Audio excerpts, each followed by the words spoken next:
What are you doing? That was way too strong. You gotta tone it down. You're gonna scare him away. Oh, I didn't see you there. Hey, how's it going? Welcome to the internet. Allow me to introduce myself. My name is Alec, and today I want to talk to you about something very important. Sometimes I have to go outside, and when I do, I see a lot of things. Now, one of these things I've been seeing lately, I wasn't really sure what it was, and that got a curious guy like me thinking, now gee whiz, what is that? Now, these glasses are more than for just seeing things. They make me smart. And so what I did was I went on the internet. Welcome, by the way. I hope you're finding everything okay. And I did some research, and I want to share with you the knowledge that I've learned. So this is my Alec's Guide to Dogs, a primer for clever guys and gals.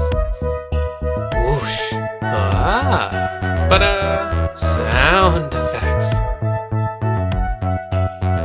So of course, a clever guy like me, the first thing I'm wondering is, what the heck is a dog? Well, it turns out that a dog is anything that'll eat food off the floor or under the table. So cats can be dogs, birds can be dogs, and even little kids can be dogs too. You know, a fun guy like me, I like to watch a gangster man movie every now and again, and sometimes one gangster man will call another gangster man a dog. He'll say like, yo dog. And that's because for a lot of gangs, to prove you're tough enough to be in the gang, you gotta do something really tough.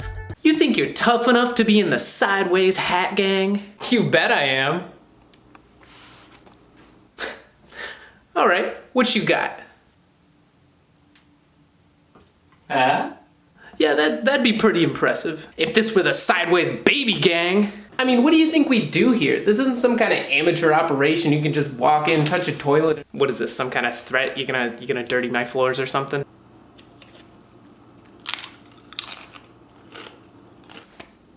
What was that about babies now?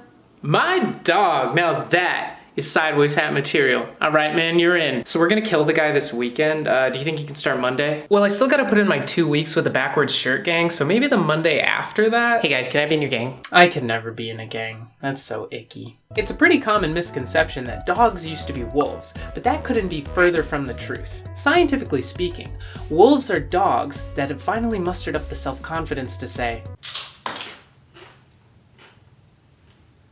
you know what? No, I don't have to do this. And with just a little bit of assertiveness, these dogs go from drab to fab in only 4 weeks. Now let's talk about the anatomy of a dog. Dogs are measured from the two most important parts of their body, from the snooter to the booter. These are known as the smelly parts of the dog. You see, the snooter is what the dog uses to go. This is what the dog uses to take in smell signals from the surrounding environment. You know, a tech-savvy guy like me, I like to think of it like the listening part on a telephone. Now the booter is the other smelly part, and it's smelly for a different reason. How do I say this? It's where the poop comes from. This is what the dog uses to transmit smell signals from its body to other dogs. Kinda like the talkie part on a telephone. Now an observant guy like me, I happen to notice that both the snooter and the booter are a little wet.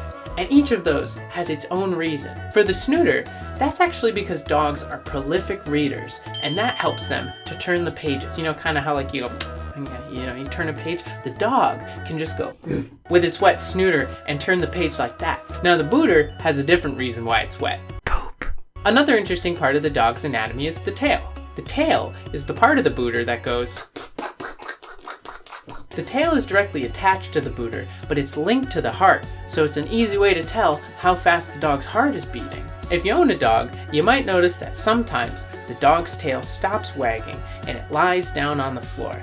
Now don't be alarmed, your dog is still alive. The dog's heart hasn't stopped beating, it's just slowed enough to where the dog enters what we call a catatonic state. A catatonic state is when your dog temporarily stops being a dog and starts being a cat. Now a clever guy or gal like you might be wondering, why would my dog want to be a cat? Well, that's because cats are the best at napping. And so if your dog is particularly tuckered out, it might be advantageous for them to be a cat for a little while to regain the energy necessary to be a dog again. Now I'd like to tell you about dogs as pets. Now it's well known that dogs are some of the easiest animals to train, and this is because of low self-esteem.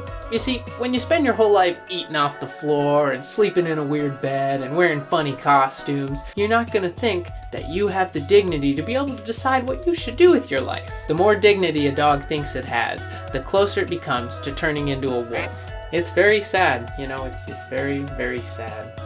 Anyways, moving on. There are a lot of different categories of dog, and it's important to distinguish between the brand name of your dog and the kind of dog you have if you don't want to look silly in front of other dog owners. So if someone asks you what kind of dog you have, don't tell them Shotzi's a Himalayan mountain scooter, because that's not what they're asking. What they're really asking is which of the 4 categories your dog falls into. The first category of dog is the Goober Doodle. Now, a Goober Doodle is a silly, goofy dog that makes you want to grab its face and go, "Bah, bah, bah, bah, bah." Goober Doodles have the lowest self-esteem of any dog and will basically tolerate any treatment you want to give them.